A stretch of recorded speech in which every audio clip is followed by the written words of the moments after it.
to Safe Inside, brought to you by TheraTribe. I'm Jeremy Loomis, and these are my conversations with Sandra Fields, an LPC and certified clinical trauma treatment provider with over 35 years' experience helping people who have been through trauma.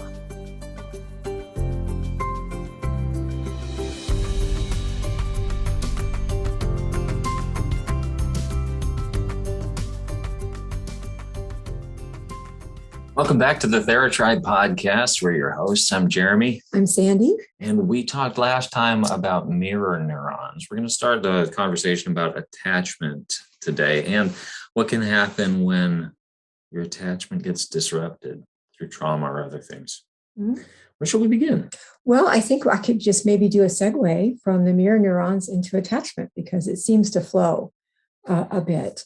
So in our last episode, when we talked about mirror neurons, and if you didn't watch that or listen to that, please go do that.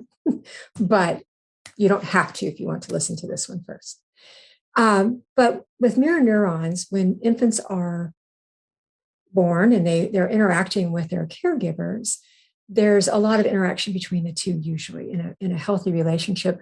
The mom is looking at the baby or the dad, and they're going, "Oh, look at you, aren't you cute?" And the baby looks back and goes, "Oh, I love you too." You know, that kind of thing. The baby is mirroring. They'll smile when the parents smile, or they'll learn to frown, or they'll learn to make the mad face, and they'll learn to interact that way. And through that, because they're looking at each other and they're learning that, there is a bond that actually grows between the baby and the caretaker. John Bowlby, he was one of the earliest attachment theorists, I guess is the best way to say that. He was British or is British. I think he may still be alive. Yeah, but I actually studied him in undergrad, so he's been around a little while, a little minute, as the kids say. But he described it as a lasting psychological connectedness between human beings. We learn this attachment as children, and we learn at a particular style as we learn how to attach with our caregivers, especially our primary caregiver. For most people, that's their mom, but not for everyone. We recognize that. But the primary caretaker or the caregiver is where we learn our style, and it's the interaction between baby and caregiver. And so in doing that, it's good to remember that babies are not just born sort of tabula rasa. They're not blank slates. Each baby sort of has its own temperament. When I was in undergrad, we talked about, was it nature or was it nurture? And really, it's a combination of both. Yeah, it's not exactly a conversation that ever has some final conclusion. Well, it can't be. And any of us who have carried babies to term know that babies are different even in the womb. I have 2 bio sons I carry to term, and both of them actually behave differently in the womb. I was also at a different place in my life with each of them. And so I'm sure that I also impacted them in the womb. But when they're born, because of those differentiating factors, they have different genetics, even though they were both boys from the same parents. They have, they got different pieces of the genetics. And then the different experiences, they have their own temperament. And when they're born, they have their own temperament in the world. And so part of it depended on me, for instance, how I was. And so here's how it goes. I say, "Oh, look at the cute baby." And the baby may not be in a good mood or maybe be hurting. And the baby doesn't respond back to me. So then I start thinking, well, this is a grumpy baby. So then I start responding to the baby as if it's a grumpy baby. And the baby then goes, well, she's responding to me like I'm grumpy, so I'm going to be grumpy. And so it's this interaction between who they are or where they are, and who I am and where I am, and how the world perceives all of that as well. It's very complex. It is complex. Maybe we could talk for just a moment about how you can't just mask that with your words. Yeah, you can't mask that at all with your words.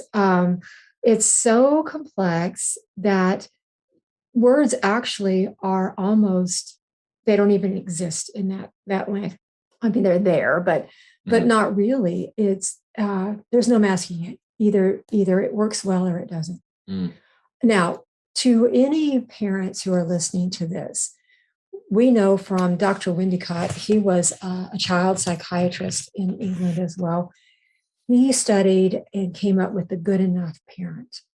And we know that, so just relax. We know that if a parent is good enough, not perfect, good enough, at least 30% of the time, it's all good. That seems kind of crazy because it sounds like a low amount, and it is. If you're just trying to be a good parent, you're going to be a good parent. Hang in there. 30% of the time is good enough. It's not like passing history class. No, it's like the opposite. It's like the opposite. At least for me, it's the opposite. Yeah. If I could score like I scored on my math test coming through high school, I would be okay. We'd be good. 30 something is great, right? So that would be good. But it really is that complexity between human beings that develop that connection. We call that attachment. So that style that we learn as an infant with our primary caregiver, we tend to carry that style the rest of our lives all the way through. We attach to people in those ways because that's what we've learned. And it's innate. By the time that we learn that with our caregiver, it becomes innate in us. It becomes just, this is how it is. And that's how we see the world. And sometimes it's really hard to see the world outside of that. It is so part of who we are, our attachment style.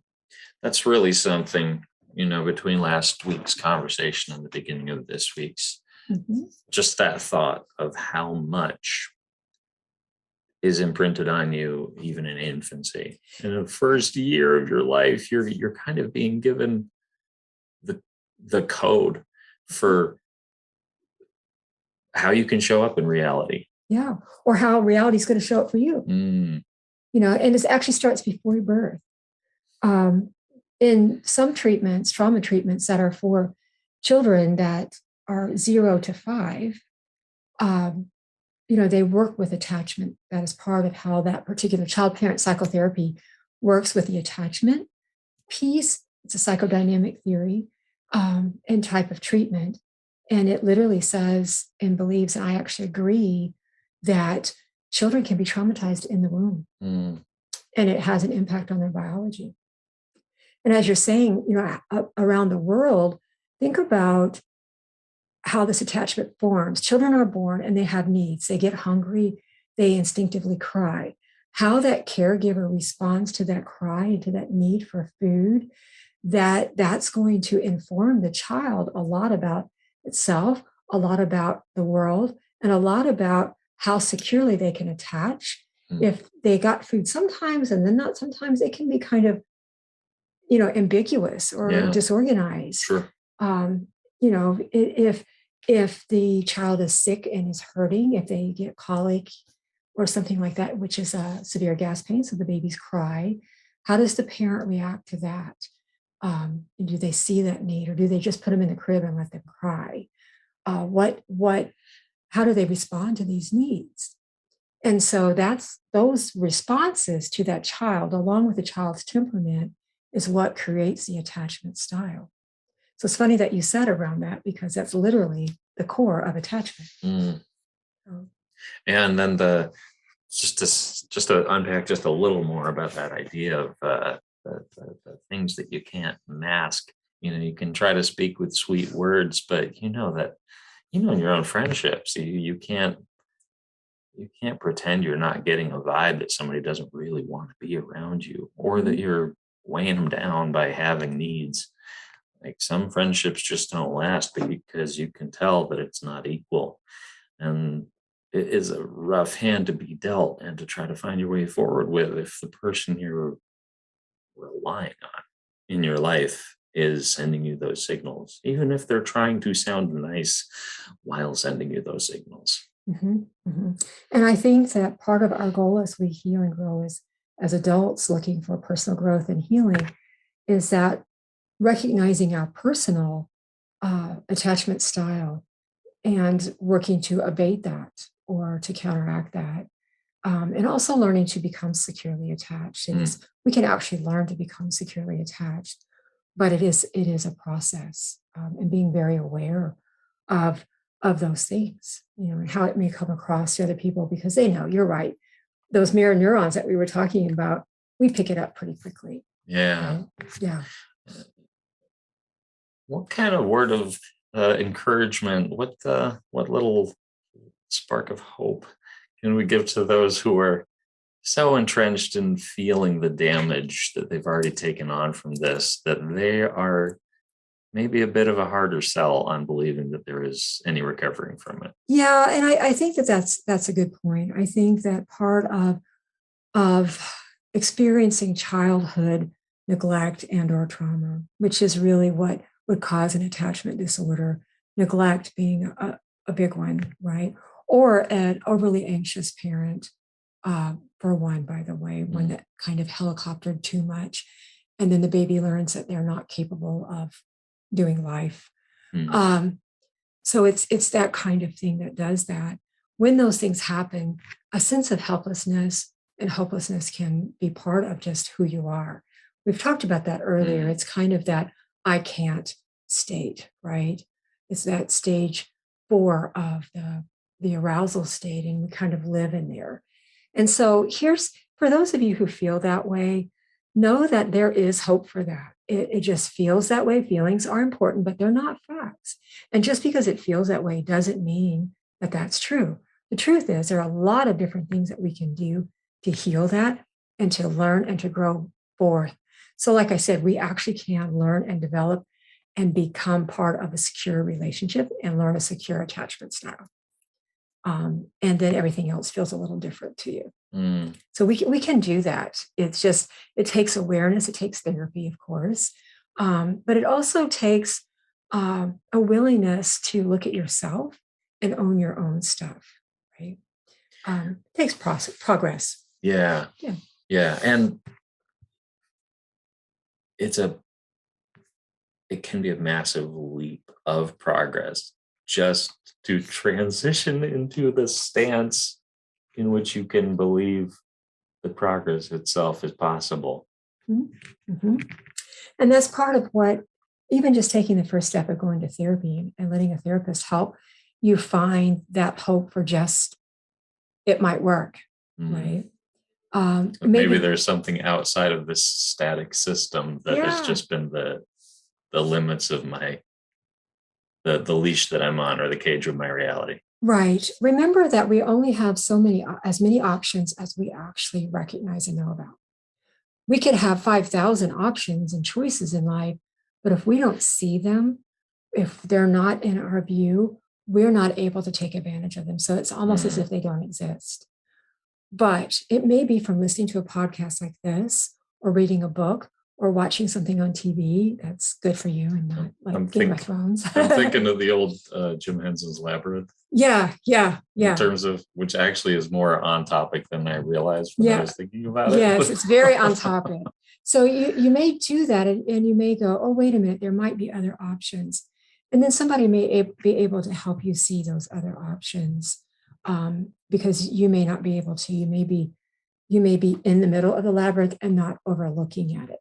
Right? Yeah, which and I think this is an important point to point out.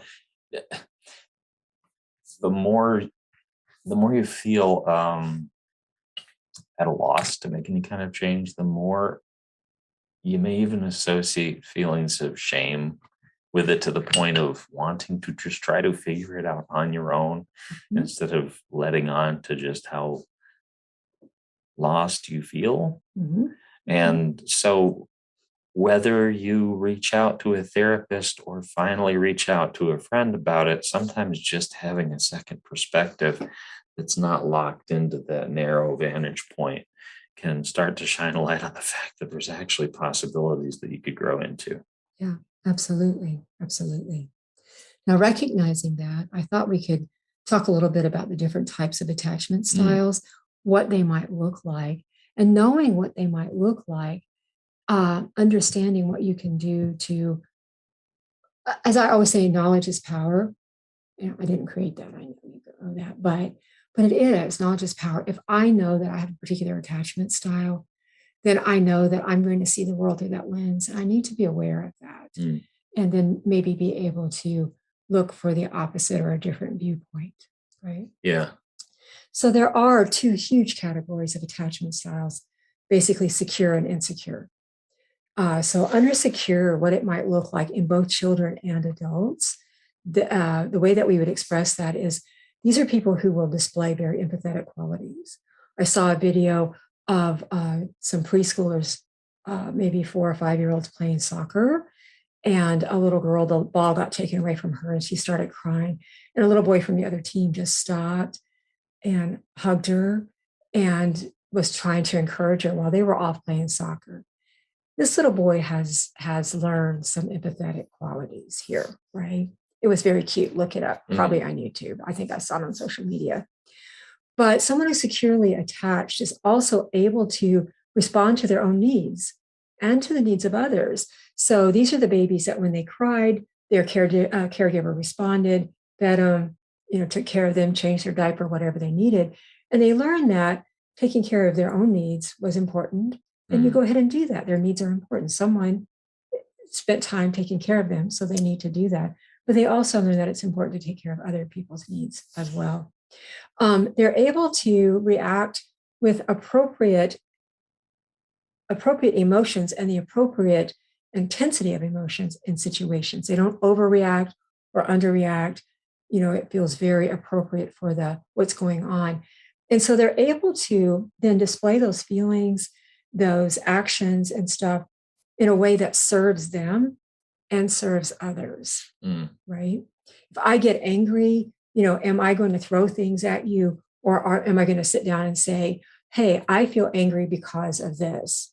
It would help me if we would do this other thing, right?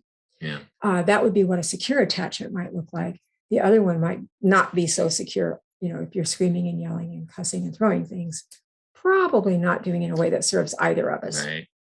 And then secure attachments keep a comfortable level in intimate relationships. They're not overly clingy. They're not underly clingy. They're just right. It's you, me, we're good, right?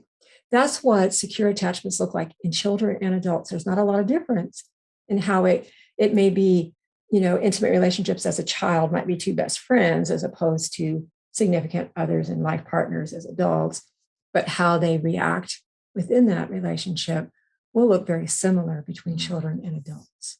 So category 1 is Goldilocks and the perfect bowl of porridge. Yes, pretty much. And she doesn't eat it too fast or too slow. Yeah. Right. She's appropriate in her response to it. She even has a healthy relationship with porridge. That's right, with her porridge, which is neither too hot nor too cold, but just right. That's what we have to aspire to. Yes. So we want that Goldilocks. This is just right. Yeah. Right? Now we're going to talk about the other bowls of porridge that was too hot or too cold, right? We're going to talk about those. Eventually the analogy breaks down because you still invaded a bear's home. That's true. Let's enter the second territory of this All whole right. thing. So the second category is insecure attachment. Under that, there are actually 3 different types of insecure attachments. And the reason there are 3 different types is because caregivers respond to children when they're not doing it in a way that's healthy in 3 particular ways, because it's all around meeting the needs and communication tries of the child. Right? So the first one is called anxious attachment. And that's exactly what it sounds like. This is sometimes called anxious ambivalent attachment. I think that's a lot of words. Anxious attachment sums it up. It's mostly characterized by feeling. Oh, anxious. Yeah, thank you. Oh, okay. Yeah, good job. All right. And I wouldn't have insecure. made that connection. I know, it's crazy. Yeah. And insecure in relationships, right? No matter how much validation and affirmation comes. Yeah, you can't fill them up on that. They never feel like you love them. There's always this disconnect that you're not going to really love them the way they need to be loved. And so my joke was always a bottomless cup of coffee that literally didn't have a bottom. Yeah, so that you could pour however much you wanted. That would sum it up pretty well. A lot of worry, a lot of clinginess, wanting to know where you are all the time. I have a client, I know she won't mind me saying this. She has anxious attachment style. And when she's dating, if she texts them and they don't text back within a few hours, she will blow their phone up. I need to know if you're okay. I need to know that we're okay. I need to know right? It's not just that you're okay, but that we are okay. And it's challenging, I'm sure, for her partners at times, because they're like, I just need a minute. I'm doing something, right? Sure. But she gets very anxious around that. So people with that anxious attachment style need constant reassurance, constant validation. And even then it doesn't work. It's like that bottomless lip. It's in the cup while it's going through it. Yeah. That's about all they get. Yeah. Sometimes you might feel the warmth. Yeah. But then it doesn't get to stay with you. Doesn't get to stay with you. That's right. And there's a couple different things that can cause that we may talk about in another episode. But for now, this is what it looks like. The second type of insecure attachment is called avoidant attachment. And this is literally characterized by dismissive behavior. These are children and adults that have an avoidant attachment. They avoid intimacy. They avoid emotional closeness. They avoid attachment. It's avoidant attachment, right? They avoid that. So they might also struggle to ask for help when needed. These are children who, and adults who, when they were infants, if they cried for the bottle, they didn't get it. They just got it whenever their caregiver decided to give it to them. And they learned that their cries were of no avail, right? And so in relationships, when they're adults, it might look like if someone who's healthy and secure trying to get close to them, they're going to push them away if they're not careful. These are the people who kind of disappear. Sometimes you're kind of like, I'm done, I'm good. So there's that avoidant, or they may just hang out with you when they're hanging out with you. When they're not hanging out with you, you don't ever hear from them. So that's avoidant. And then go ahead. Well, I was thinking about, the things we talked about before with stages of trauma and how it can reach a point where your body is preparing to die. Yes. And I'm wondering, this may be a leap, but I'm wondering, is this more on the level of resentment, or is this more on the level of choosing to let part of yourself die or part of yourself go cold because you gave enough chances to have that need met and it just wasn't in the cards for you to get what you needed? Yeah, it's not resentment. It is definitely just, you learn quickly that nothing that you do impacts your need. So it becomes a sense of learned helplessness almost, to the point that as these children get older, they don't ask for help. They become hyper independent. And if we take that type of infancy and combine that with any trauma, especially from that same caregiver, but from other people as well, it flows over into that I can't state very carefully, where they can everything else, but regulate in a relationship, they cannot. And so they stay in that state where they're preparing to die. That's what's going to happen, because their needs are not going to be met. And if you're an infant and your needs aren't met, you literally die. And our system knows that. So yeah. What a sobering thing. And I mean, entering that I can't place in your mind, it's not just being unable to see possibilities. It's kind of like the opposite extreme of that same thing. It's like, no, I've already explored this and gathered evidence that proves to me why I can't. Right, exactly. And these babies learn that fast as infants. It becomes a law of the universe. It does become a law of the universe. And that way, when they're older and they're adults, even though we know that that's not true, because it's the law of the universe and a law, and it's deeper than even the core beliefs. This was more than pre-verbal. This was from the beginning. Fundamental. It's fundamental. And this is how they see the world. And it's possible to overcome that. I want to go back to that. And actually it's pretty easy to see what kind of style you have, but it is, you really have to work to do it. Sure. The third one I want to go through pretty quickly is called a couple things. It can be called disorganized, which is what I was taught, disorganized attachment style. The other word for it is, or the other term for it is fearful avoidant. To me, that's a big mouthful. It really is disorganized. These are children and adults who have very volatile and unpredictable behaviors. They don't have very strong coping mechanisms or strategies.